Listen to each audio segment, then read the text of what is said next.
Hi Audacious Kids, welcome to another week of win, lose or draw. Hope you've had a great week.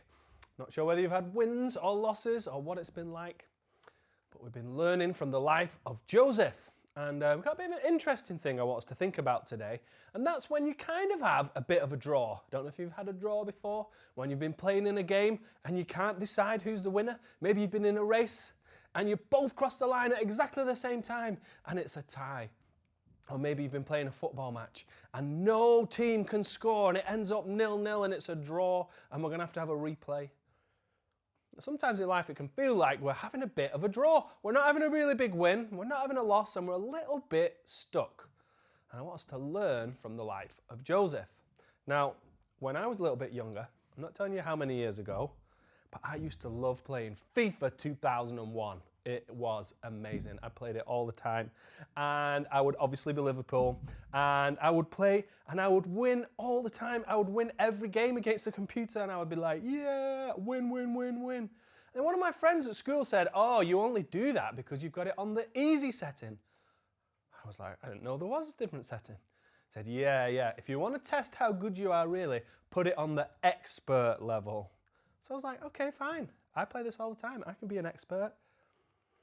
No, I put it on the expert level and it was a lot harder. In fact, I could not beat the computer. I kept going, I kept trying and I just couldn't score. Every time I tried to pass it down the line, triangle, through ball, try and chip it over the keeper, whatever I did, the keeper was so good I could not score. And I kept having these 0-0 games where it's just a draw all the time. And it used to frustrate me, and I may or may not have thrown my controller across the room, which we should never do because that is bad and we shouldn't do that. But I was just being frustrated when you're getting stuck in a draw and you can't move on. You can't get to the next level. I want us to think about the part of Joseph's story that we've heard today. Now, we know he had some wins and the great dreams that God had given him. We knew he had some losses when his brothers turned on him and he was sent into slavery. But here we find Joseph in Potiphar's house. And so he's got a new job. He's working, he's a slave, but he's working in Potiphar's house and it's going really good. In fact, there's some amazing verses that we read about Joseph's attitude, even though things aren't going the way he wanted them to.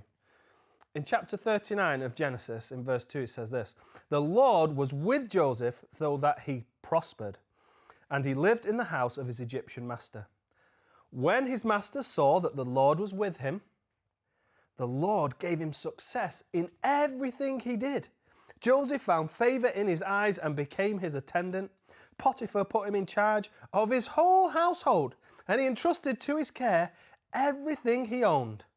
And from the time he put him in charge of his household and all of that he owned, the Lord blessed the household of the Egyptian because of Joseph." Now, isn't that amazing? Even though Joseph wasn't winning, he still stuck to the game plan.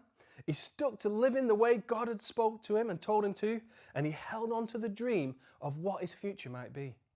He didn't sit and sulk. He carried on working hard, making godly choices, and being trustworthy. And as he did that, God blessed him, and everything started to go well. And even then, they had another loss. Because as he was working hard and going well, Potiphar's wife turned up, and she decided that she wanted a new boyfriend and she wanted Joseph to be it. Now, he was not interested in that. He knew that he had to live God's way. And yet still Potiphar's wife made up some lies about him and he got in trouble again. And it reminds me a bit of like a game of snakes and ladders. You ever played snakes and ladders?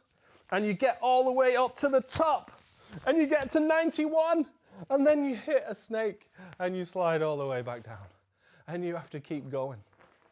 And sometimes life can feel like that. You can feel like you're in a bit of a draw. You go up and then you come down. And then you're never quite able to break through to the next level.